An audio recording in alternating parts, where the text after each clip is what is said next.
मैं पिछले 6 महीने से इसी कमरे में बंद पड़ा हूं। बाहर निकलने की कोशिश की थी लेकिन हिम्मत ही नहीं हुई। वजह सिर्फ मेरी कमजोर टांगे नहीं थी, उससे कहीं ज्यादा गहरी बात थी। मैंने बहुत कोशिश की लेकिन कुछ भी काम नहीं आया। इस सब के पीछे जिम्मेदार थे वो अवेकन हुए लोग। मुझे खुद नहीं पता क्यों, लेकिन कुछ लोग अचानक खास ताकतें पा लेते हैं और ठीक 24 घंटे बाद उन्हें सीधा किसी दूसरी दुनिया में भेज दिया जाता है। आज तक बहुत कम लोग वहां से जिंदा लौटे हैं। वापस आने के लिए उस दुनिया में 1 साल जिंदा रहना पड़ता है और वहां का समय धरती से 10 गुना धीरे चलता है। इसी वजह से कुछ गंदे लोग ताकत मिलने के बाद उन 24 घंटों में जमकर अपराध करते हैं। उन्हें लगता है वैसे भी दूसरी दुनिया में मरना ही है, तो धरती पर ही आखिरी 24 घंटे पागलपन में जी लेते हैं। ऐसा ही एक इंसान था जिसकी वजह से मेरे माँ बाप मारे गए और मेरी टांगे भी हमेशा के लिए बेकार हो गईं। अब पूरे 6 महीने बाद मेरे सामने भी एक अजीब सा सिस्टम आया। नीली सी स्क्रीन खुली और लिखा आया, मेरी ताकत का नाम अवतार है और 24 घंटे बाद मुझे भी दूसरी दुनिया में भेज दिया जाएगा। मेरे दिमाग में सिर्फ एक ही बात थी, मैं तो चल भी नहीं सकता। उस दुनिया में तो मैं पक्का मर जाऊंगा। वहां 10 साल कैसे जिंदा रहूंगा। मैं जाना नहीं चाहता था, फिर भी कपड़े पहन लिए, लेकिन सच ये था मैं जा ही नहीं सकता। तभी मेरे दिमाग में एक ख्याल आया, मेरी ताकत आखिर है क्या? क्या वो किसी काम की भी है? मैंने पूरी ताकत लगाई और अवतार को चालू किया और मेरे सामने मेरा ही एक हमशक्ल खड़ा हो गया। लेकिन ये सब बहुत अजीब था। मेरा दिमाग मेरे और उस हमशक्ल के बीच बट गया। एक साथ 2 लोगों की आंखों से देखना सिर घुमा देने वाला था। ऊपर से वो उल्टी गिनती 5 मिनट और भी डराने लगी। मैंने अपने हमशक्ल को देखा और मेरे दिमाग में एक खतरनाक सोच आई, ये भी तो मैं ही हूं, तो अगर इसे ही दूसरी दुनिया भेज दिया जाए? सही गलत सोचे बिना मैंने उसे उस दरवाजे में धक्का दे दिया और हैरानी की बात, वो सच में चला गया। जब वो दूसरी दुनिया में था, मैं उसकी आंखों कानों से सब महसूस कर पा रहा था। सब कुछ बहुत उलझा हुआ लग रहा था, जैसे मैं एक साथ 2 जगह मौजूद हूं। मैं खुद को संभाल नहीं पाया, सिर दर्द से फटने लगा। डर के मारे मैंने उसे तुरंत वापस बुला लिया। अचानक सब कुछ शांत हो गया। मैं बाथरूम भागा और जो भी था सब बाहर निकाल दिया। मैं बच गया था, मैं उस दुनिया से निकल आया था। ये बहुत बड़ी बात थी। फिर मैंने दोबारा अपना अवतार बुलाया। वो फिर सामने खड़ा था। मानना पड़ेगा, दिखने में मैं ठीक ठाक हूं, लेकिन इस ताकत का फायदा क्या जब मैं 2 शरीर संभाल ही नहीं सकता। तभी एक और संदेश आया और मैं पूरी तरह सन्न रह गया। सिस्टम ने बताया, मैंने बिना किसी मदद के अकेले धरती पर वापस आने का काम पूरा कर लिया है। मुझे एक नई उपलब्धि मिली है। अब मैं रोज एक बार दूसरी दुनिया आ जा सकता हूँ। और इतना ही नहीं, मैं वो इंसान बन चुका था जो सबसे कम समय में वापस लौटा। अब मेरे पास लगभग 20 लाख कर्मा थे। सिस्टम ने बताया, अगर मैं वहां अच्छा बनकर मशहूर मता हूं तब भी कर्मा मिलेगा, और अगर मैं खतरनाक बनता हूं तब भी। मेरे दिमाग में बस एक सवाल था, क्या मैंने नियम तोड़े थे? मेरा हमशक्ल मरा या बस गायब हुआ? लेकिन सच कहूं, मुझे फर्क नहीं पड़ा। मैंने कर्मा की दुकान खोलने का फैसला किया। एक ताकत दिखी, कीमत सिर्फ 10,000 अंक। मेरे लिए तो ये कुछ भी नहीं था। जो ताकत मिली उसका नाम था रिकवरी। जैसे ही मैंने उसे चालू किया, मेरे शरीर के निचले हिस्से में अजीब सा एहसास हुआ। मेरी बेकार पड़ी टांगे, दर्द हुआ, झंझनाहट हुई और धीरे धीरे वो ठीक होने लगी। जिस वजह से मैं 6 महीने से खुद को बंद किए बैठा था, वो खत्म हो रही थी। सिर्फ ठीक ही नहीं हुई, बल्कि पहले से ज्यादा मजबूत बन गई। खुशी में मैं खुद को रोक नहीं पाया। दुकान में और भी बहुत कुछ था। मैंने अपनी अवतार ताकत को और आगे बढ़ा दिया। अब मेरा हमशक्ल और भी बेहतर लग रहा था। और सबसे बड़ी बात, अब मेरा दिमाग नहीं बटता। अब वो सच में एक अलग शरीर है जिसे मैं साफ साफ आदेश दे सकता हूँ। एक और अच्छी बात यह थी कि मुझे क्लोन का दर्द महसूस ही नहीं होता। तभी मेरे दिमाग में आया, मुझे एक मेट चाहिए। मैंने कहा, क्लोन, अब तेरा काम तय है। और तभी एक और चौंकाने वाली बात हुई। अब मैं 2 क्लोन बना सकता था। अब सवाल था, नाम क्या रखूं?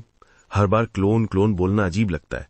नाम रखने में मैं वैसे भी खराब हूं और मुझे केचप पसंद है। तो मैंने फैसला किया, पहले क्लोन का नाम होगा हांस और दूसरे का नाम होगा हाइंस। अब तुम दोनों काम पर लगो। एक जाएगा दूसरी दुनिया में घूमने और पता लगाने, और दूसरा घर साफ करेगा और ट्रेनिंग करेगा। और मैं सबसे जरूरी काम करने वाला था। मैं अपने क्लोन के शरीर का इस्तेमाल करके अपने अंदर के डर और ट्रॉमा को खत्म करना चाहता था। जब हाइंस बाहर गया और धूप देखी तो मुझे बिल्कुल भी घबराहट या डर महसूस नहीं हुआ। इसका मतलब साफ था, यह अवतार की कोई पैसिव ताकत थी, जिसे शायद माइंड कोर कहा जाता है। अब हर क्लोन की अपनी अलग काबिलियत थी। अब देखते हैं दूसरी दुनिया में हांस के साथ क्या हो रहा है। वहां एक जंगली जानवर ने उसकी गंध पकड़ ली थी और उसे लगा कि हांस एक बढ़िया शिकार बनेगा। एक पैंथर झपट्टा मारता है। हांस के पास सिर्फ एक छोटी सी तलवार थी। लड़ाई में मैं अच्छा नहीं हूं, लेकिन जब अपने असली शरीर के घायल होने का डर न हो तो लड़ना आसान हो जाता है। काफी मेहनत के बाद हांस ने आखिरकार उस पैंथर को मार गिराया। थोड़ा संभलने के बाद उसे पास में एक गांव दिखाई दिया। वहां एक गंजा आदमी मिला। उसने अपना नाम बताया, मैल्कम। वो उस गांव का मुखिया था। उसने कहा कि सफर करने वाले लोग यहां स्वागत योग्य हैं, और ये भी कहा कि अकेले सफर करने वाला लड़का जरूर मजबूत होगा। उसने ऑफर दिया कि हांस चाहे तो रात गांव में रुक सकता है और दिन में आगे जा सकता है। चलते चलते उस बूढ़े ने सवाल पूछे और समझ गया कि हांस दूसरी दुनिया से आया है। हांस को एक कमरा दिया गया। 6 महीने अकेले बंद रहने के बाद किसी से बात करके वो खुश था, लेकिन जब वो आराम से सो रहा था तभी एक अनजान आदमी कमरे में घुस आया। तभी सीन शिफ्ट होता है, घर पर वापस। वैसे मेरा असली नाम है श्योंग यून। मैं अपनी नई जिंदगी सेलिब्रेट कर रहा था, खाना खा रहा था और बगल वाले कमरे में हाइंस पूरी ताकत से ट्रेनिंग कर रहा था। तभी मैंने हांस से जुड़ने की कोशिश की और मुझे एहसास हुआ मेरा अवतार मर चुका था। यह कैसे हो सकता है? वो तो एक शांत जगह पर था। हांस के सारे स्टैट्स मेरे पास आ गए और उसकी यादों से साफ था, उसे मारने वाला वही बूढ़ा था, मैल्कम। वो उतना सीधा नहीं था जितना दिखता था। कुछ अजीब हुआ। जब मैंने अपने मरे हुए अवतार से दोबारा जुड़ने की कोशिश की तो मैं जुड़ गया। दूसरी दुनिया में मैल्कम और एक दूसरा आदमी कह रहे थे कि ये यात्री तो बस एक नॉर्मल इंसान था। वो बस किस्मत से रात में जंगल पार कर पाया। उसकी ताकत ज्यादा से ज्यादा एक इलीट स्केलेटन जितनी थी। तभी मुझे सच्चाई समझ आई। मैल्कम ने हांस को मारकर उसे अनडेड बना दिया था। अब मेरा अवतार एक स्केलेटन बन चुका था और उसी क्लास की ताकतें उसके पास थीं। आसपास देखने पर समझ आया ऐसा सिर्फ हांस के साथ नहीं हुआ था। ये सब धोखे से लाए गए यात्री थे। तभी एक आदमी कमरे में घुसा। वो वही था जो कल सराय में था। उसने स्केलेटन को घूर कर देखा। शायद उसे कुछ शक हुआ, लेकिन फिर उसने बस आदेश दिया। बाकी स्केलेटन्स के साथ उसे सही जगह पर जाने को कहा। एक अजीब ताकत ने हांस के शरीर को मजबूर कर दिया। हांस जानता था कि वो विरोध कर सकता है, लेकिन अभी ऐसा किया तो उसकी पहचान खुल जाती। इस क्लोन के पास मैना एफिनिटी की काबिलियत थी। इसी वजह से वो उस ताकत को महसूस कर पा रहा था जो उसे कंट्रोल कर रही थी। हांस को लगा वो इस ताकत को अपने काबू में कर सकता है। 1 हफ्ते तक चुपचाप घुसकर ट्रेनिंग करने के बाद हांस ने आखिरकार नेक्रोमैंसर की मैजिक सीख ली। अब वो एक अनडेड को कंट्रोल कर सकता था। हालांकि अभी पूरी तरह सही नहीं था। फिलहाल वो एक बार में सिर्फ एक ही अनडेड चला सकता था। तभी उसे एहसास हुआ कि वो चूहा फिर आसपास घूम रहा है। वो 1 हफ्ते से उसे पकड़ने की कोशिश कर रहा था। आखिरकार उसने चूहे को मार दिया और उसे ज़ॉम्बी बना दिया। अब इसी की मदद से वो कमरे से बाहर निकल सकता था और आसपास की जगह देख सकता था। सावधानी से आगे बढ़ते हुए एल्फ्रेड तैयार हुआ। तभी उसने एक आदमी को सुना जो शिकायत कर रहा था कि उसे बूढ़े के कहने पर कुछ जांच करनी है।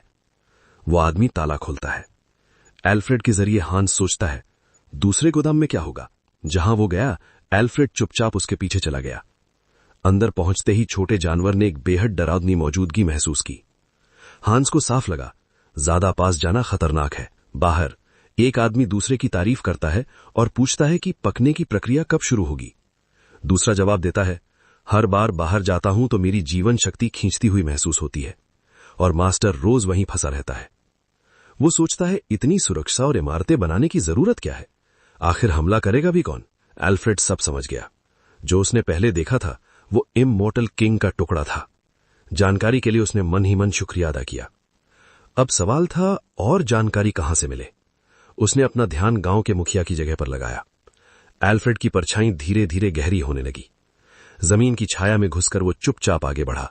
मैल्कम बुदबुदाया, मैं सोच रहा था ये क्या है, पर लगा बस चूहा होगा। तभी एल्फ्रेड छाया से बाहर निकला। मैल्कम समझ गया वो पकड़ा जा चुका है।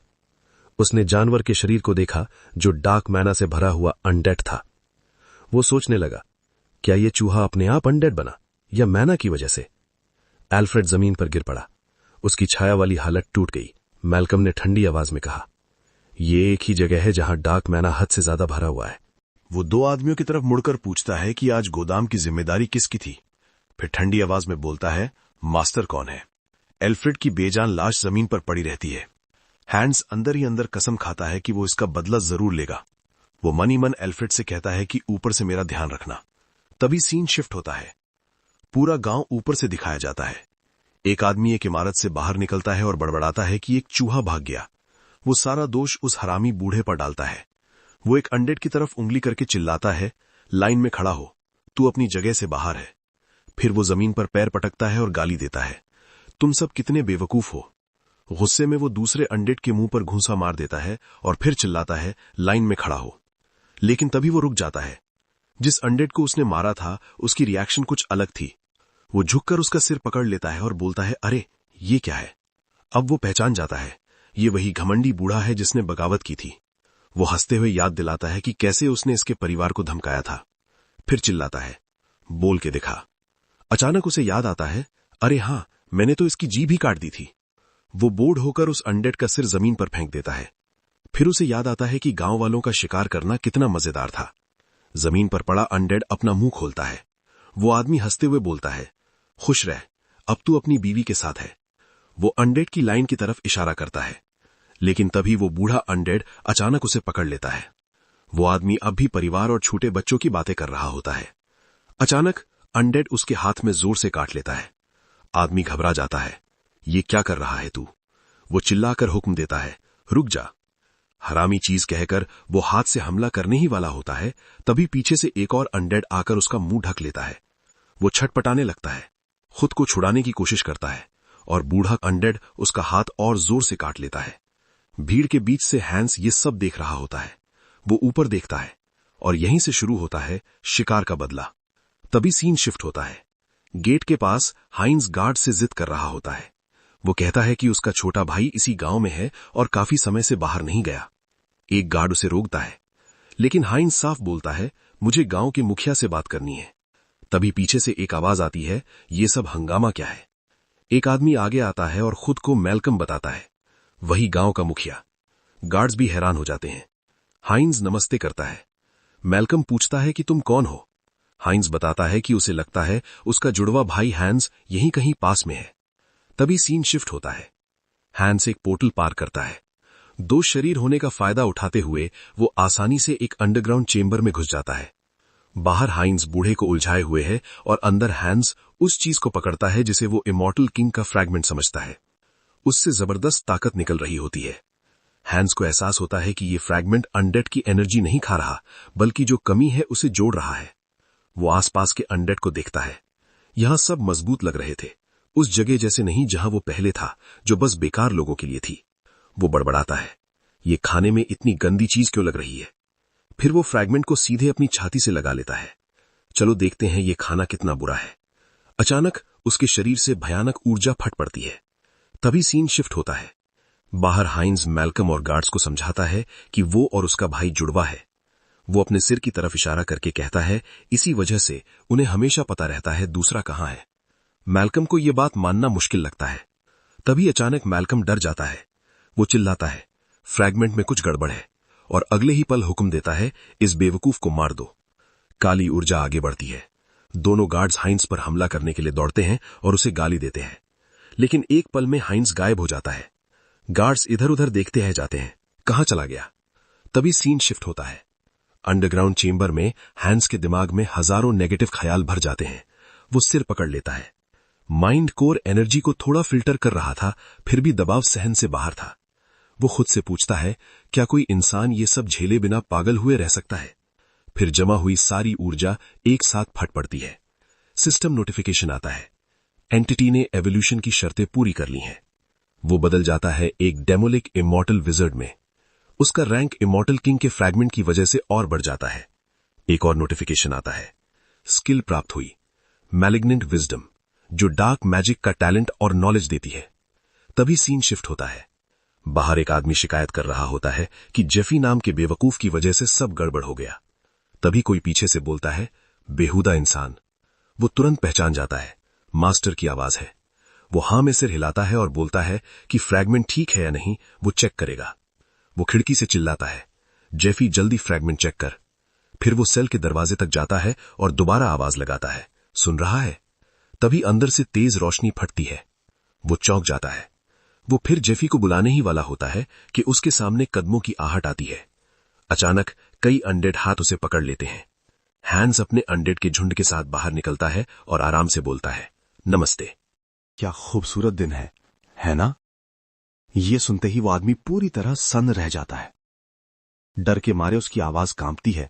ये चीज असली कैसे हो सकती है? वो खुद को छुड़ाने की कोशिश करता है, अनडेड के हाथों को धक्का देता है और उन पर जादू चला देता है, उन्हें नर्क भेजने के लिए। लेकिन जादू हवा में ही बिखर जाता है, कुछ भी नहीं होता। वो आदमी समझ ही नहीं पाता कि आखिर हुआ क्या। अभी हैंस अपने फॉलोअर्स के साथ आगे बढ़ता है और शांति से बोलता है। ऐसे जवाब देना बदतमीजी होती है। वो अपने हाथ में जमा डार्क मैजिक को देखता है। शायद ये सब मैलिग्नेंट विजडम की वजह से था। उसे एहसास होता है कि सिर्फ डार्क मैजिक को देखकर ही उसे पता चल जाता है कि उसे इस्तेमाल कैसे करना है। दूर कहीं जोरदार धमाका गूंजता है। एक कदम आगे बढ़ते हुए हैंस अपने मौत के बच्चों को आगे बढ़ने का हुक्म देता है। फिर वो अपने अनडेड से कहता है, कोई भी भागने ना पाए, गांव के सारे इंसानों को मार दो। उसके आदेश पर अनडेड की भीड़ आगे बढ़ती है। हर तरफ तबाही फैलने लगती है। हैंस एक गिरे हुए अनडेड की तरफ इशारा करता है और सवाल करता है। तभी ऊर्जा से घिरा हुआ मैल्कम सामने आता है। वो बोलता है, तुझे तो एलीट स्केलेटन बनना चाहिए था। अब वो अपनी असली पहचान बताता है, एल्डर मार्कोस जियोकाली। वो पूछता है, इमॉर्टल किंग के फ्रैगमेंट के साथ तूने क्या किया? हैंस उसे घूर कर देखता है और बोलता है, काफी वक्त हो गया, मुझे याद है। वो आगे कहता है कि मार्कोस की वजह से उसका दिल छिन गया था। फिर वो अपनी छाती दिखाता है जहां एक नया कोर धड़क रहा था। वो कहता है, ये मैंने उसी मैंशन से लिया है। मार्कोस गुस्से से पागल हो जाता है। इतने घटिया शरीर में फ्रैगमेंट के लिए इस्तेमाल करने पर वो चिल्लाता है, मर जा, और डेथ फिंगर नाम का जादू चलाता है। ऊर्जा की किरण हैंस की तरफ बढ़ती है। हैंस आराम से हाथ से उसका रोक लेता है। फिर बूढ़े से कहता है, बात करते वक्त हमला करना तमीज के खिलाफ है। मार्कोस चिल्लाता है, चुप रह। वो गुस्से में कहता है कि उस शरीर को पकाने के लिए उसने सब कुछ झोंक दिया था। वो कहता है कि वो सबसे ताकतवर बनने ही वाला था और ये सब किसी स्केलेटन के डेमोनिक बनने पर खत्म नहीं होना चाहिए था। फिर वो थॉर्न ऑफ डार्कनेस चलाता है। हैंस हमला देखकर सोचता है, ये तो बिगिनर के लिए हाई लेवल एन्चांटमेंट जैसा है। वो हमला झेल लेता है।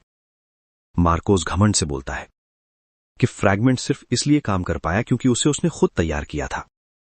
फिर वो धमकी देता है कि हैंस के शरीर को तोड़कर उसे एक्सपेरिमेंट बनाएगा। वो ब्रोकन एक्टोप्लाज्म नाम का जादू चलाता है।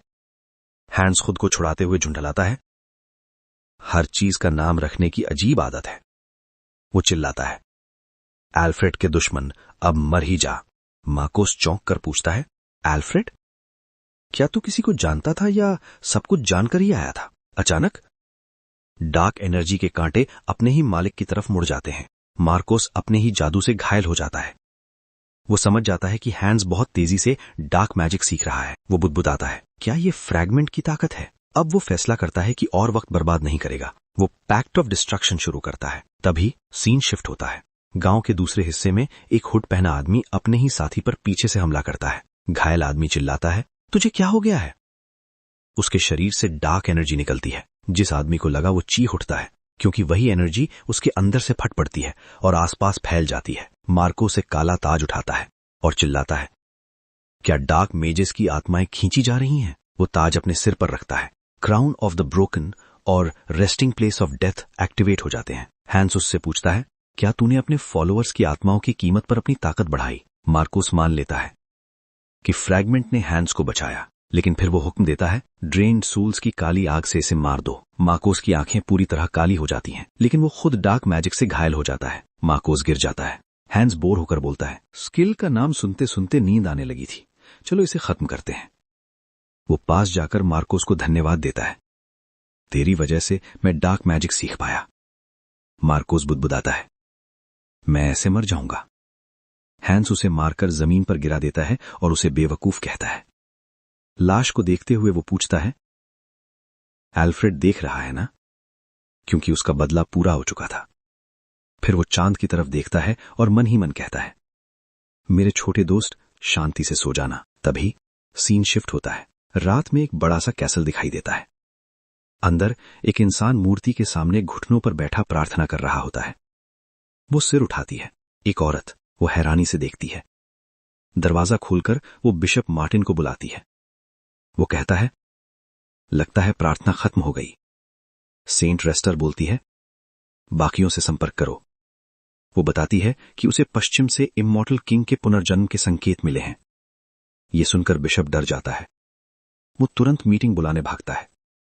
रेस्टर सोचती है, इमॉर्टल किंग का पुनर्जन्म सैकड़ों साल पहले पूरे महाद्वीप को तबाह कर चुका है। वो भौएं से कोड़ती है। खिड़की से बाहर देखते हुए बोलती है, मैं ऐसा दोबारा नहीं होने दूंगी। तभी सीन शिफ्ट होता है। लाशों को देखते हुए हैंस समझ जाता है कि उसकी अनडेड फौज को काफी नुकसान हुआ है। फिर उसे याद आता है, नेक्रोमैंसर होने का सबसे मजेदार हिस्सा यही है, लाशों से अपनी सेना फिर से भरना। लेकिन उससे पहले उसे अपने टूटे हुए हाथ का ध्यान रखना था। वो एक गिरे हुए स्केलेटन को देखता है जो रिपेयर के लिए काफी ठीक लग रहा था।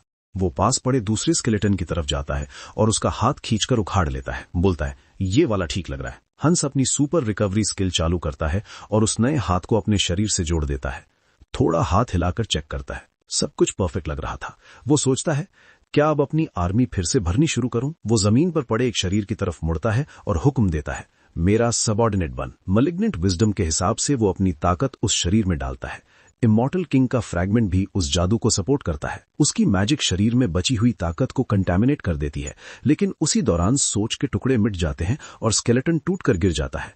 हंस कंफ्यूज हो जाता है, ये काम क्यों नहीं कर रहा? उसके बाकी अनडेड चुपचाप उसे देखते रहते हैं। कुछ बार कोशिश करने के बाद हंस को लगने लगता है कि अब उसे तरीका समझ आने लगा है। वो मार्कस की लाश को देखता है और अगला कदम सोचता है। वो सोचता है कि इस शरीर को सोल के साथ अनडेड बनाकर जानकारी निकाली जाए, लेकिन कुछ ऐसा होता है कि वो बीच में रुक जाता है। जब वो शरीर को उठाता है तो उसे पता चलता है इस बूढ़े के पास सोल ही नहीं है। उसकी छाती पर एक मैजिक सर्कल बना हुआ था। हंस समझ जाता है, सुरक्षा के लिए उसकी सोल पहले ही निकाल ली गई थी। वो लाश को नीचे गिरा देता है, लेकिन फिर सोचता है, सोल ना भी हो फिर भी इसका इस्तेमाल हो सकता है। नए प्लान के साथ वो तय करता है कि इसे एक हाई लेवल अनडेड बनाएगा जिसमें खुद की समझ और अच्छी फाइटिंग स्किल होगी। हंस प्रक्रिया शुरू करता है। शरीर में बची मैजिक पावर को कंटामिनेट करता है, फिर बची हुई सोच को हटाता है और एक नया ईगो डालता है। लाश हिलती है और एक डेथ सॉर्सरर बनकर उठ खड़ी होती है। वो अपने मास्टर के आदेश का इंतजार करता है। हंस हैरान रह जाता है, इसमें सिर्फ समझ ही नहीं, ये बोल भी सकता है। वो उसका नाम रखता है मैल्कम और आदेश देता है, मेरी बात मान। मैल्कम थोड़ी देर चुप रहता है। हंस उसे घूसा मार देता है। तभी मैल्कम जवाब देता है, हाँ। हंस नोट करता है कि इसे अपनी पिछली जिंदगी की कोई याद नहीं है, लेकिन वो फैसला करता है कि इसके किए अपराधों की सजा वो फिर भी देता रहेगा। वो मैल्कम को दोबारा बुलाता है। मैल्कम तुरंत जवाब देता है। हंस अपने नए सर्वेंट स्टाफ को उठाता है। उसे ये काफी कूल लगती है। वो मरे हुए शरीरों के ढेर के सामने खड़ा होकर एक गहरी सांस लेता है। तभी अनडेड के बीच एक ज़ॉम्बी का चेहरा अलग दिखता है। हंस उसके पास जाता है और पहचान लेता है, ये वही लड़का है जिसने जेफी को मारा था। वो उसके सिर पर हाथ रखता है। जलते हुए गांव की तरफ देखते हुए वो सबको एक अंत देता है। अपने अपार्टमेंट में हान सियोंग ह्योन उस यंग ज़ॉम्बी और उसके परिवार के लिए शांति की कामना करता है। खाना खत्म करके वो अपना मोबाइल उठाता है और यूं ही देखने लगता है। अवतार जो खजाना लाया था उसे देखकर वो सोचता है, आजकल सोने का दाम क्या चल रहा होगा। वो अपनी टोटल कमाई देखने ही वाला होता है।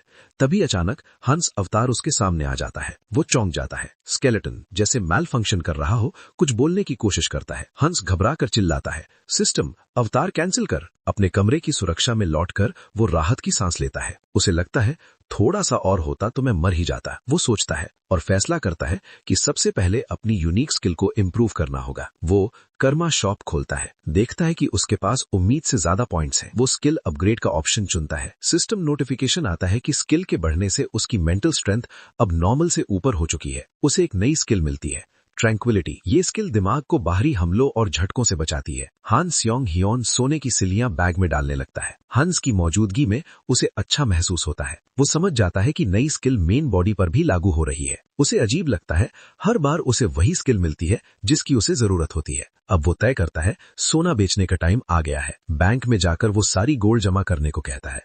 एम्प्लॉइज हैरान रह जाते हैं। हान सियोंग ह्योन बैंक से निकलते वक्त थैंक्स बोलता है और गुड वर्क कहते हुए चला जाता है। वो बताता है कि इमरजेंसी के लिए उसने हंस को ब्लैक मैजिक से अपनी शैडो में छिपा रखा था। उसने स्केलेटन को मास्क भी पहना दिया था ताकि जरूरत पड़े तो समन कर सके। वो सोचता है, शायद मैं बेकार ही इतना डर रहा था। लेकिन तभी उसके पीछे एक बहुत बड़ा क्रीचर दुकान का शीशा तोड़ देता है। वो क्रीचर और उसका मास्क्ड आदमी खुशी से चिल्लाते हैं, मेगा जैकपॉट लग गया। बीस्ट आदमी बोलता है, इतना सोना वहां कैसे था, लेकिन उसका साथी उसे भागने को कहता है। वो आदमी क्रीचर की पीठ पर चढ़ जाता है और दोनों वहां से भाग जाते हैं। हान स्योंग ह्योन उनके रास्ते में आकर खड़ा हो जाता है। वो चिल्लाता है, ये विलन्स हैं, कोई रिपोर्ट करो। ये वही विलन्स हैं जो अवेकेंड पावर्स से क्राइम करते हैं।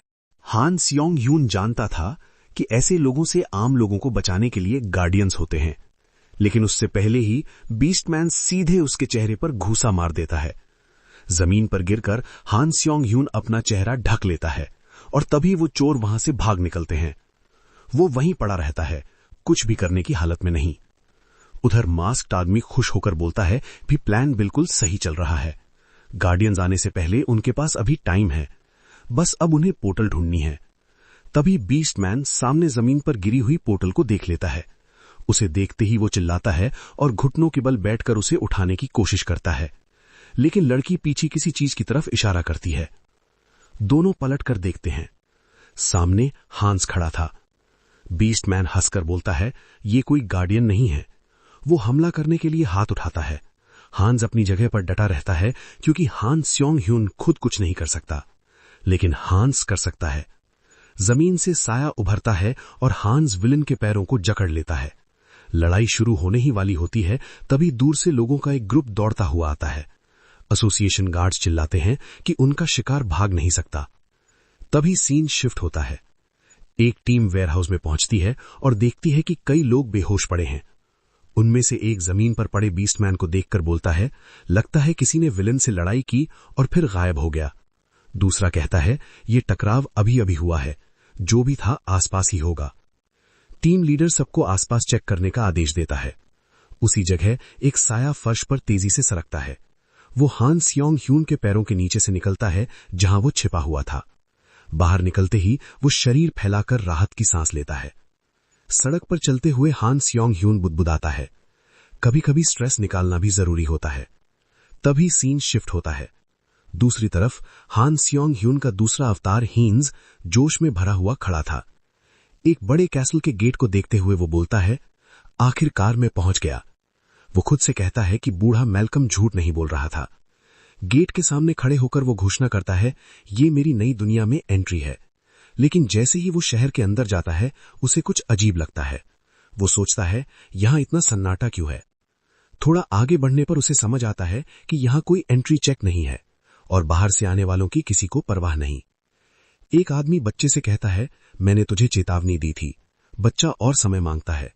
वो आदमी एक जवान औरत की तरफ मुड़कर बोलता है, 3 दिन में 2 सिल्वर कॉइन्स दे दे, वरना मजबूरी होगी। हीन्स ये सब देखता है लेकिन सोचता है, ये मेरा मामला नहीं है। लेकिन चलते चलते वो उसी लड़की से टकरा जाता है। लड़की तुरंत झुककर बार बार माफी मांगने लगती है। हीन्स उसे रोककर बुलाता है। वो पूछता है, क्या तुम्हें ये शहर अच्छे से पता है? मुझे एक गाइड चाहिए। लड़की हैरानी से पूछती है, आप कौन हैं? हीन्स 2 कॉइन्स दिखाते हुए बोलता है, मैं तुम्हारा फ्यूचर बॉस हूं। वो पैसे आगे बढ़ाकर कहता है, चलो काम की शर्तों पर बात करते हैं। तभी सीन शिफ्ट होता है। थोड़ी देर बाद लड़की दाडून एक इन की तरफ इशारा करती है। वो कहती है, रहने के लिए ये सबसे अच्छी जगहों में से एक है। वो उसे ओनर डायना से मिलवाती है और पूछती है, आपको पसंद आया? हीन्स एक कॉइन डाडून को देता है और कहता है, कल सुबह उठते ही मुझे ढूंढ लेना।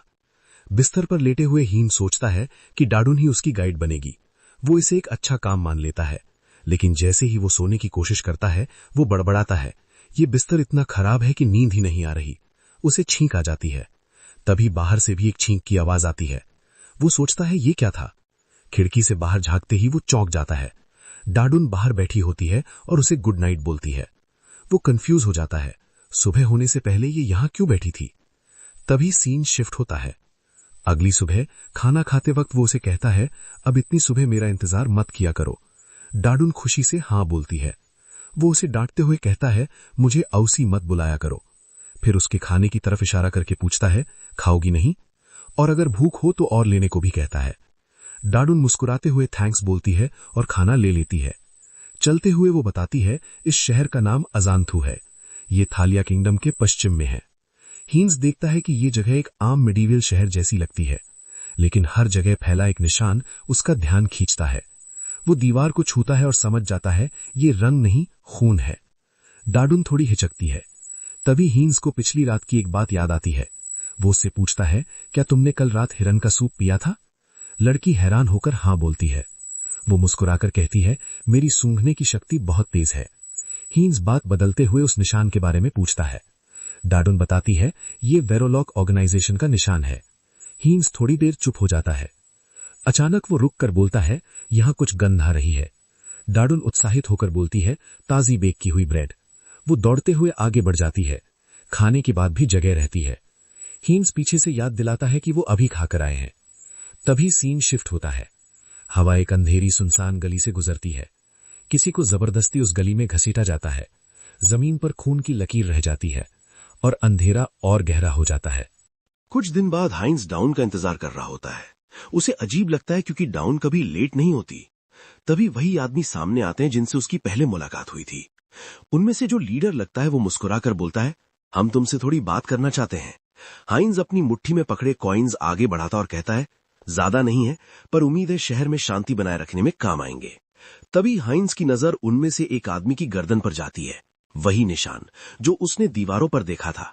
उसी पल उसे डाउन की बात याद आती है, गलियों में मत घूमना और जितनी जल्दी हो सके शहर छोड़ देना। फिर उसे एक और बात याद आती है। उन्हीं आदमियों में से किसी ने पूछा था, उन्होंने उस छोटे बच्चे को क्यों उठा लिया। सब बातें जुड़ने लगती हैं। हाइंस को समझ आ जाता है, शायद उन्होंने डायना को पकड़ लिया है। वो अचानक पलटकर चिल्लाता है, रुको। वो दखल देने का फैसला करता है और अपनी मुट्ठी कस लेता है।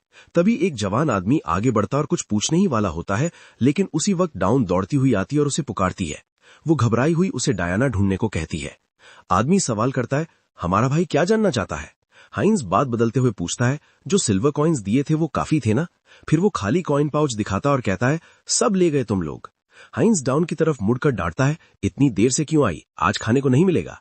लेकिन डाउन बीच में ही बोल पड़ती है, मेरा छोटा भाई गायब हो गया है। उसकी आवाज कांप रही होती है। वो बताती है, खाने से वो थोड़ा ठीक होने लगा था, लेकिन अब कहीं नहीं मिल रहा। हाइंस को फिर उन आदमियों की बात याद आती है, बच्चे को उठाने वाली। वो पूछता है, क्या ये वेरोलैक था। डाउन सिर हिलाकर हाँ कहती है, मैंने उन्हें बच्चे को उठाने की बात करते सुना था। हाइंस उसे शांत करने की कोशिश करता है, अगर वो पैसे मांगेंगे मैं दे दूंगा। लेकिन डाउन चिल्ला उठती है, मेरे भाई एरन की जान चली जाएगी, उन्हें पैसे नहीं चाहिए, उन्हें खून चाहिए। हाइंस चौंक जाता है, खून क्यों। डाउन सच्चाई बताती है, ये शहर वैम्पायर्स के लिए खाने का गोदाम है। तभी सीन शिफ्ट होता है। कहीं और एक साया हवा में फैली डार्क मैना की गंध महसूस करता है। छत पर खड़ा वो सोचता है, क्या इमॉर्टल किंग के फ्रैगमेंट को लेकर अंदरूनी लड़ाई हुई थी। वो बुदबुदाता है, मैं तो उसके पकने का इंतजार कर रहा था। वैम्पायर मुस्कुराकर बोलता है, मुझे नहीं पता किसे फायदा हुआ, लेकिन मुझे पता है वो लोग कहां गए, मैं उन्हें जल्दी पकड़ लूंगा। तभी सीन शिफ्ट होता है। हाइंस डाउन से वैम्पायर्स के बारे में पूछता है। एक साया पुष्टि करता है, शहर में वैम्पायर्स मौजूद हैं। डाउन बताती है, वेरोलैक समेत सारी ऑर्गेनाइजेशंस वैम्पायर्स ही चलाते हैं।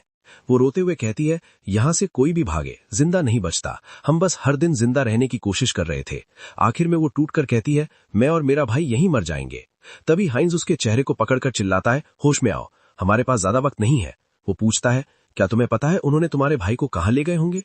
डाउन को यकीन नहीं होता, क्या तुम सच में मदद करोगे। वो कहती है, अकेले जाना बहुत खतरनाक है। हाइंस बस शांत आवाज में कहता है, चिंता मत करो, मैं बेवकूफों को तड़पाने में एक्सपर्ट हूं। और यहीं से शुरू होता है उस बदकिस्मत लड़की की मदद का मिशन। तभी सीन शिफ्ट होता है। एक टैवर्न में एक आदमी मेज पर कॉइन्स फेंकता है, सब कुछ दांव पर। उसका साथी पूछता है, इतने पैसे कहां से आए। वो हंसकर कहता है, आज एक टूरिस्ट को लूटा था। तभी दरवाजा जोर से टूटता है। हाइंस अंदर घुसाता है। आदमी खड़ा होकर चिल्लाता है, तो कौन है। दूसरा उसे पहचान लेता है, अरे ये तो वही टूरिस्ट है, लगता है कुछ और पैसे दान करने आया है। एक और आदमी ताना मारता है, क्या और दान देने आया है। लेकिन बाहर का गार्ड पहले ही गिर चुका था। हाइंस उसे पकड़कर पूछता है, तुम लोग उस बच्चे को कहां ले गए जिसकी बात कर रहे थे।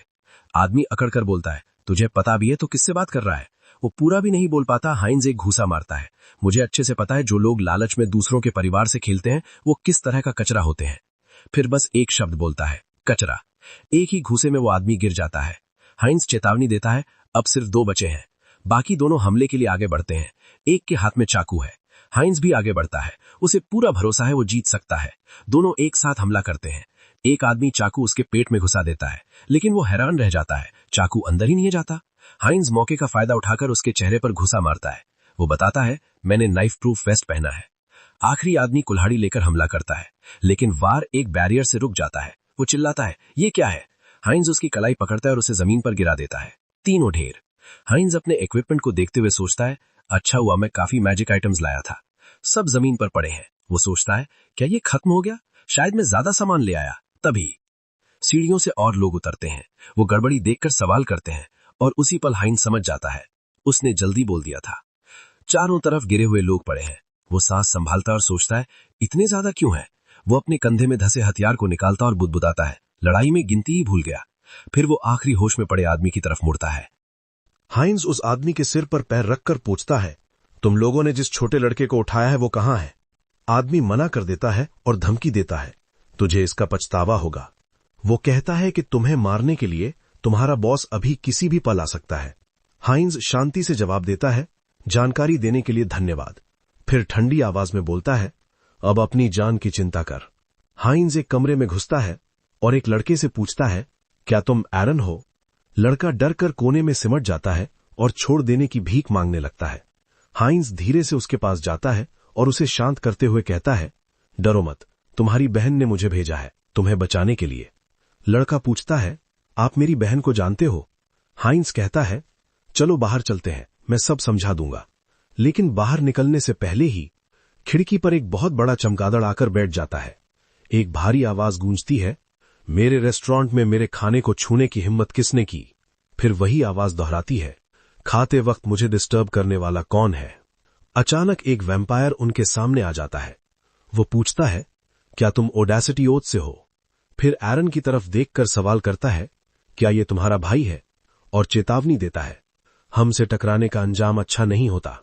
हाइंज एरन को अपने पास खींचता है और जवाब देता है, मैं बस एक टूरिस्ट हूं जिसे लूटा गया था और मैंने इस बच्चे की मदद करने का फैसला किया। वैम्पायर को यह जवाब बिल्कुल पसंद नहीं आता। वो खून को मैनिपुलेट करते हुए कहता है, मुझे छोटे बच्चों का खून ज्यादा पसंद है। वो हमला करता है और चिल्लाता है, तुझे यहीं मरना होगा। हाइंज एरन को पकड़कर चिल्लाता है, भागो। उसका हाथ आग से घिर जाता है। वो वैम्पायर की गर्दन पकड़कर चेतावनी देता है, अगर पास आया तो तू भी जिंदा जलेगा। फिर पूरी ताकत से उसे दूर फेंक देता है। हाइंज एरन को चिल्लाकर कहता है, भागो और पीछे मत देखना। वैम्पायर जमीन पर पड़ा हंसता है, अच्छा डॉज किया। वो उठते हुए कहता है, तू मेरी सोच से तेज है, और आगे बढ़ते हुए बोलता है, डिनर से पहले ये अच्छा वार्म अप होगा। हाइंज फिर चिल्लाता है, भागो एरन, कुछ भी हो वापस मत आना। वैम्पायर के हमले को हाइंज अपनी तलवार से रोकता है, लेकिन वैम्पायर दूसरा हाथ बढ़ाता है। उसके पंजे हाइंज की छाती में घुस जाते हैं। वैम्पायर बोलता है, तेरा शरीर मजबूत है और रिकवरी भी तेज है, लेकिन ताकत का फर्क बहुत ज्यादा है। हाइंज समझ जाता है, अगर वैम्पायर खेल नहीं रहा होता तो वो अब तक मर चुका होता। हवा में लटका हुआ हाइंज फैसला करता है, यूं चुप नहीं मरूंगा। वो घूसा मारता है, लेकिन वैम्पायर उसे रोक लेता है। वैम्पायर हंसकर कहता है, मेन कोर्स का थोड़ा सा हिस्सा ले लूंगा। गर्दन पकड़ते हुए बोलता है, ये बेकार की लड़ाई यहीं खत्म होती है। वो काटने ही वाला होता है। हाइंज सोचता है, अगर ताकत में फर्क है तो एक ही रास्ता है, साथ मरना। अचानक हाइंज का पूरा शरीर आग में घिर जाता है। वैम्पायर चौंक जाता है, क्या ये कोई मैजिक आइटम था जो तू छुपाए बैठा था? वो पीछे हटता है। हाइंज को याद आता है, जब वो गिरा था तो उसने शराब को फर्श पर फैलते देखा था, तभी उसे आइडिया आया था। वैम्पायर गुस्से में चिल्लाता है, क्या तू सच में मेरे साथ मरना चाहता है? आग में घिरा हुआ हाइंज पूरी ताकत से उसे दूर धकेल देता है। वैम्पायर ताना मारता है, कमजोर मांस का टुकड़ा। लेकिन हाइंज अचानक सिर से जोरदार टक्कर मारता है। वैम्पायर जमीन पर गिर जाता है। हाइंज चिल्लाता है, ये गौरमे खाना तेजी से रिकवर भी करता है, और फिर दहाड़ता है, मुझे खाने का मन नहीं है। घायल वैम्पायर रुकने की भीख मांगता है। तभी एक भयानक आग का विस्फोट पूरे इलाके को निगल लेता है। जलते हुए शहर के बीच एक टावर अब भी खड़ा रहता है। मलबे में पड़ा हुआ हाइंज बुदबुदाता है, काफी शानदार नजारा है। वो सोचता है, ऐसी हालत में भी जिंदा रहना शायद प्रॉब्लम बन सकता है। उसका शरीर टूट रहा होता है, फिर भी वो हालात स्वीकार कर लेता है। हाइंज मान लेता है, उसका मिशन पूरा हो चुका है। दूर डायाना अपने भाई को गले लगाए होती है। लड़का आग की तरफ देखकर चिल्लाता है। तभी सीन शिफ्ट होता है। कुछ समय बाद डायाना काम कर रही होती है। एक कस्टमर आकर बोलता है, पैसे मेज पर रख दिए हैं। वो थैंक्स बोलती है। तभी एक जवान आदमी पूछता है, क्या मैं भी लाइन में आ सकता हूं? डायाना मुस्कुराकर उसे बैठने को कहती है। लेकिन गौर से देखने पर वो उसे पहचान लेती है। वो दौड़कर हाइंस को गले लगा लेती है, राहत की सांस लेते हुए। हाइंस उसे तसल्ली देता है, क्या मैं इतना बेवकूफ लगता हूं कि ऐसे जाल में फंस जाऊं? लेकिन सच ये था, इस बार एवेटार सच में मर चुका था। हैन सॉन्ग ह्यन जानता था उसे दोबारा समन करने में 1 हफ्ता लगेगा, और तब तक डायना को चिंता होती रहेगी। ये सोचते हुए कि अब क्या किया जाए, वो सोचता है कि क्या उसे इस मौके पर एक नया अवतार कंट्रोल करना चाहिए। फिर वो फैसला करता है अब से इसका नाम होगा हाइंस 2।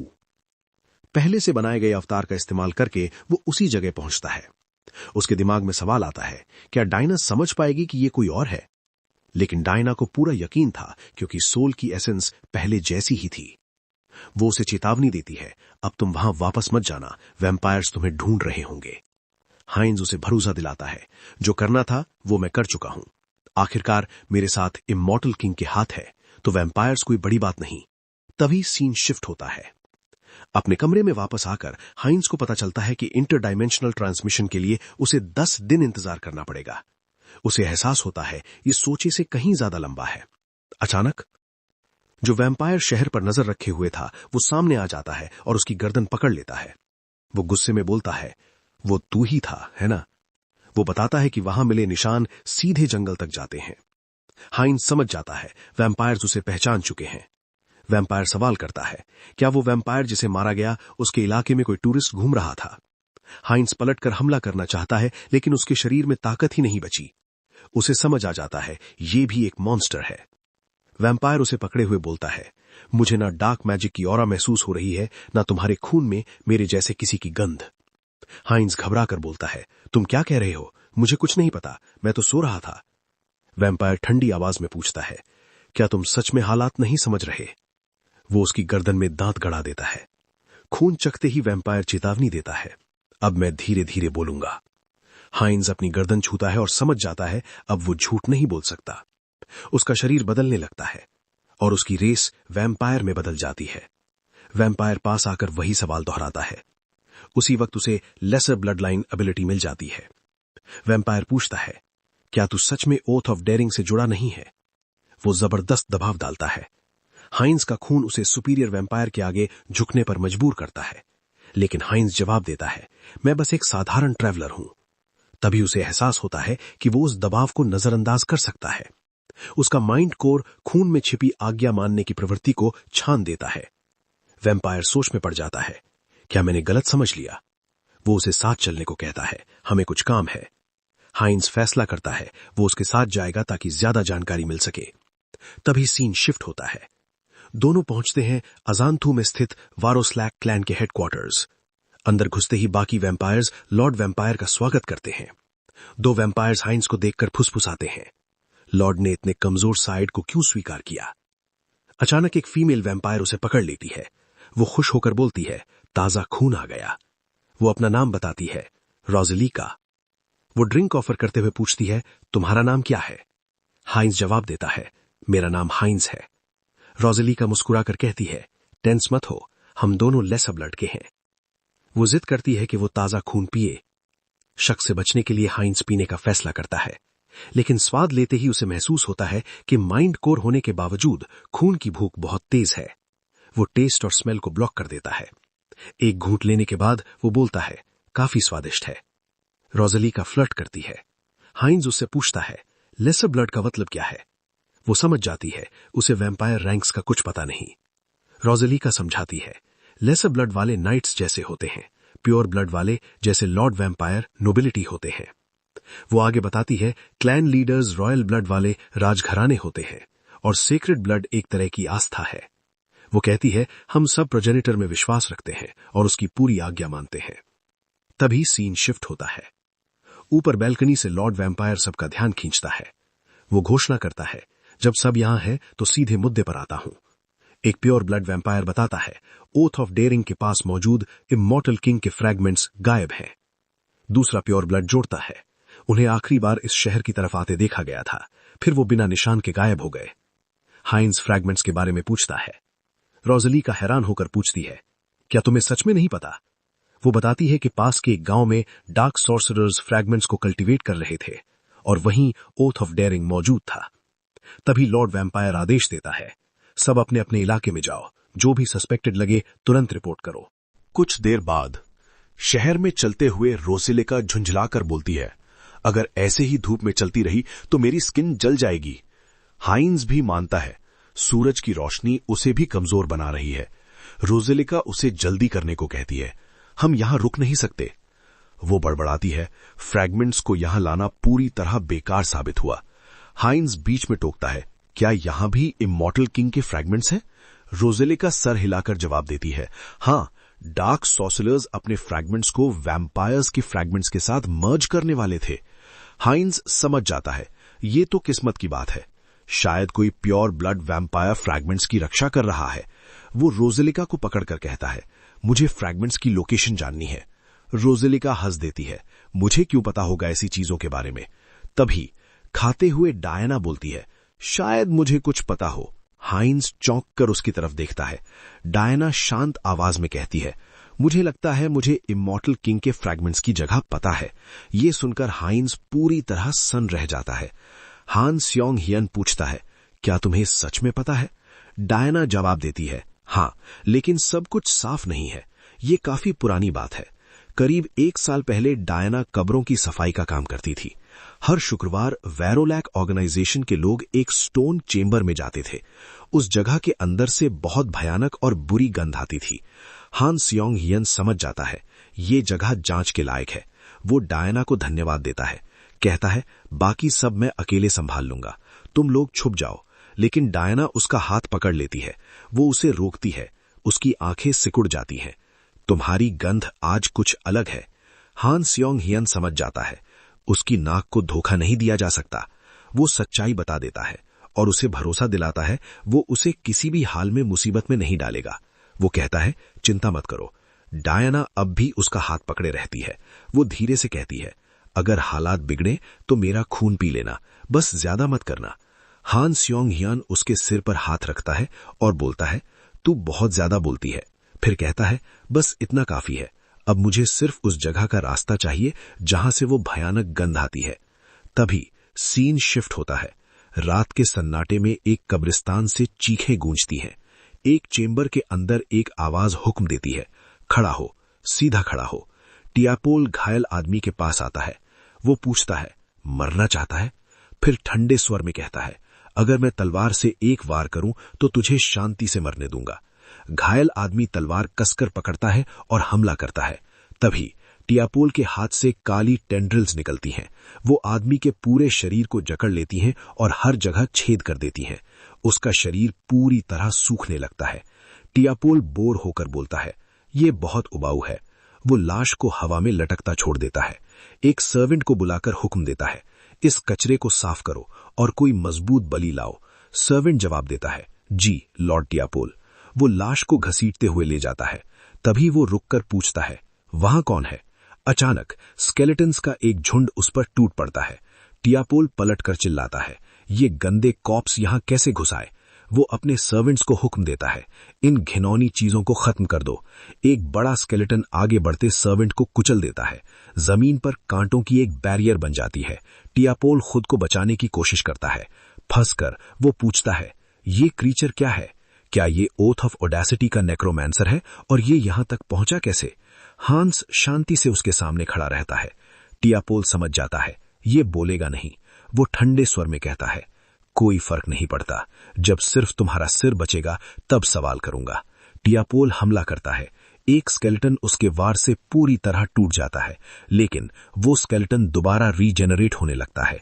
हांस शांति से कहता है, करके देख। जमीन से स्केलेटल हाथ और कांटे निकलते हैं। तभी एक वैम्पायर आता है और चिल्लाता है, लॉर्ड के फॉलोअर्स बाहर हैं, मैं मदद के लिए आया हूं।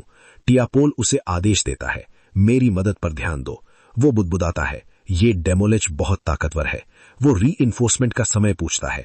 तभी हान स्योंग हियन उस वैम्पायर को काट लेता है।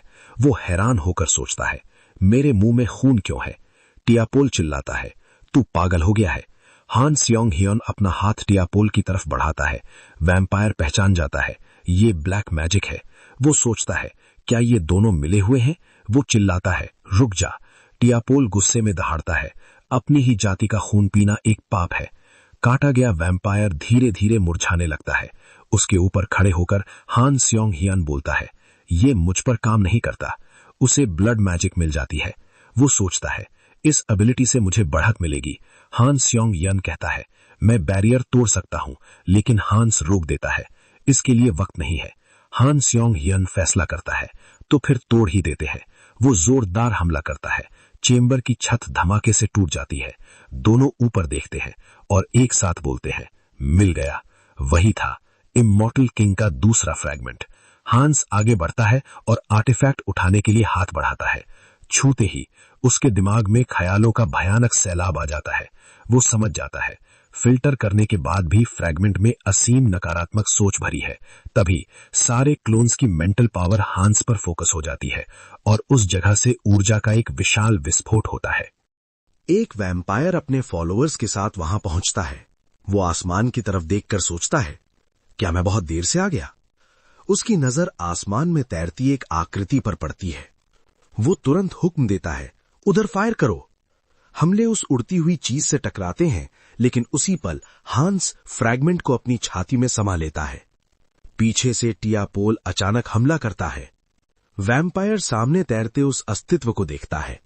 हांस की रीजनरेशन एबिलिटी इवॉल्व होकर एक स्पेशल एबिलिटी बन जाती है, इमॉर्टैलिटी। साथ ही उसे एक और स्पेशल एबिलिटी मिलती है, फॉरबिडन नॉलेज। उस एंटिटी की जानकारी सामने आती है। वो अब एक आर्च लिच बन चुका था। तभी सीन शिफ्ट होता है। दूर एक नाइट आसमान की तरफ देखकर बोलता है, क्या कहीं आग लगी है? दूसरा जवाब देता है, ये आजंथु सिटी के पास लग रहा है। एक आदमी हवा में उड़ते कण को पकड़ता है और खांसने लगता है। नाइट तुरंत आदेश देता है, घोड़ा मोड़ो, मुझे ये बात तुरंत सेंट को बतानी है। वो गौर करता है, ये साधारण राख नहीं है। तभी सीन शिफ्ट होता है। वैम्पीरो और हांस हेउनसोंग आसमान में तैरती आकृति को देखते हैं। वैम्पायर का चेहरा पीला पड़ जाता है। ये इमॉर्टल किंग के पुनर्जन्म का संकेत है।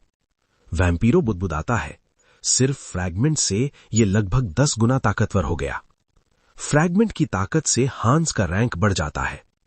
उसकी डार्क मैजिक भयानक रूप से बढ़ जाती है। अब उसमें मैलिग्नेंट विजडम और फॉरबिडन नॉलेज दोनों मौजूद थे। हांस अपने स्टाफ को पकड़ता है। जमीन से काला धुआं उठता है और वैम्पायर्स को चारों तरफ से घेर लेता है।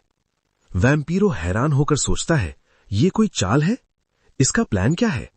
उसका एक आदमी चिल्लाता है, हमें यहां से निकलना होगा।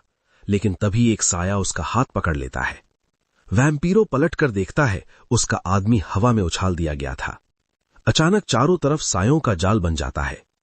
वैम्पीरो हर दिशा से भेदा जाने लगता है। हांस ठंडी आवाज में बोलता है, तू बाकी प्योर ब्लड से ताकतवर है, लेकिन अब तू सिर्फ एक खून की थैली है। वैम्पीरो कांपते हुए पूछता है, क्या तूने पूरा फ्रैगमेंट ही निगल लिया? वो अगला सवाल करता है, इतनी सारी बुराई तो अकेले कैसे झेल पाया? हांस जवाब देता है, बस यही जानना था। फिर कहता है, क्योंकि मैं अकेला नहीं हूं। तभी वैम्पीरो के पीछे एक और साया उभरता है। हान सॉन्ग ह्योंग गिरे हुए वैम्पायर के ऊपर खड़ा होता है। सिस्टम नोटिफिकेशन आता है, एंटिटी ने ग्रोथ की शर्तें पूरी कर ली हैं। उसकी लीनिएज प्योर ब्लड में इवॉल्व हो जाती है। हान सॉन्ग ह्योंग संतुष्ट होकर बोलता है, अगर मैं अपनी ही जाति को खाऊं तो और तेज इवॉल्व कर सकता हूं। वो कसम खाता है, मैं सारे वैम्पायर्स को निगल जाऊंगा। तभी सीन शिफ्ट होता है। बचे हुए वैम्पायर्स जंगल में इकट्ठा होते हैं। रोसेलिका कहती है, अगर पेरिटा यहां होती तो हम इतनी आसानी से नहीं हारते। दूसरा वैम्पायर चेतावनी देता है, इस दुश्मन को हल्के में मत लेना। पेरिटा जमीन पर पड़े निशानों को देखती है। वो नोट करती है, यहां मैजिक की मात्रा असामान्य है। वो फैसला करती है, ये दुश्मन बहुत ताकतवर है। सूरज निकलने लगता है। पेरिटा कहती है, हमें मेन बेस लौटना होगा और रीइंफोर्समेंट मांगना होगा। तभी सीन शिफ्ट होता है। हान सॉन्ग ह्योंग गांव की गलियों में भागता हुआ दिखता है। एक आदमी शहर में जान बचाकर भाग रहा होता है। छुपते हुए वो बुदबुदाता है, जो वैम्पायर्स खुद को भगवान समझते थे वो एक पल में मारे गए। वो पछताता है, मैंने उन पर भरोसा क्यों किया। तभी एक साया उसके पीछे आता है और उसका हाथ पकड़ लेता है। शहर में चीखें गूंजती हैं। हांस वोरोलैक के बचे हुए लोगों से निपट रहा होता है। तभी सीन शिफ्ट होता है। हाइंस मर्चेंट्स को हायर करता है ताकि डायना के बच्चों को सुरक्षित शहर से बाहर ले जाया जा सके। अलाव के पास बैठकर वो खाना बनाता है और उसमें थोड़ी मिर्च डालता है। वो स्पेशल स्टेक दोनों बच्चों को देता है। एक लड़का बोलता है, बहुत स्वादिष्ट है। हाइंस मुस्कुराकर कहता है, अच्छे से खाओ। वो देखता है शहर की मुसीबत से दूर बच्चे अब काफी बेहतर लग रहे हैं। वो पूछता है, क्या तुम्हारे अंकल की लापलास के ईस्ट में दुकान है? लड़का हां में सिर हिलाता है। वो डरते हुए कहता है, पता नहीं वो हमें अपनाएंगे या नहीं। हाइंस भरोसा दिलाता है, चिंता मत करो। एक पल के लिए हाइंस को एहसास होता है वो बच्चों से जुड़ गया है। उन्हें छोड़ना उसे बुरा लगेगा। वो सोचता है यहां आने के बाद वो काफी बदल गया है। कितने समय बाद उसने ऐसा कुछ महसूस किया था। तभी बच्चे उसे पुकारते हैं। लड़की पूछती है, आप ठीक हैं या शुगर लो हो गई है? हाइंस हंसकर जवाब देता है, मैं ठीक हूं। गांव के बाकी वैम्पायर्स को खाकर ही मेरा हिस्सा पूरा हो गया। तभी सीन शिफ्ट होता है। हांस लाशों को अनडेड में बदलता है और एक को जल्दी अंदर जाने का इशारा करता है। वो कहता है, ये जगह कमाल की है, लगता ही नहीं खत्म होगी। हांस सोचता है अगर और रिसर्च की तो शायद अर्थ पर भी सब स्पेस खोल सके। तभी पोर्टल की तरफ एक हमला आता है। वो सीधे एंट्री गार्ड स्केलेटन को लग जाता है। एक फीमेल वैम्पायर आगे आती है। वो पूछती है, अब भी हमारे शहर में घूम रहा है? फिर ताना मारती है, तू हमें बहुत हल्का समझ रहा है। वो खुद को पहचान कर आती है, ओवोरे वास्कोलाक, एक ट्रू ब्लड वैम्पायर। वो पूछती है, क्या तू सच में ओथ ऑफ ओडेसिटी से है? हांस हल्की मुस्कान के साथ जवाब देता है, इसे तारीफ समझो। मेरा नाम हांस है और हां, मैं ओथ ऑफ ओडेसिटी का गर्व से सदस्य हूं। लेकिन वैम्पायर हंस देती है, झूठ। हमारे हाइडआउट पर हमला हुआ और तू इममॉर्टल किंग का फ्रैगमेंट चुरा ले गया। वो ठंडी आवाज में कहती है, अब फर्क नहीं पड़ता, और आगे बढ़ते हुए बोलती है, किसी भी हालत में आज तू मरेगा।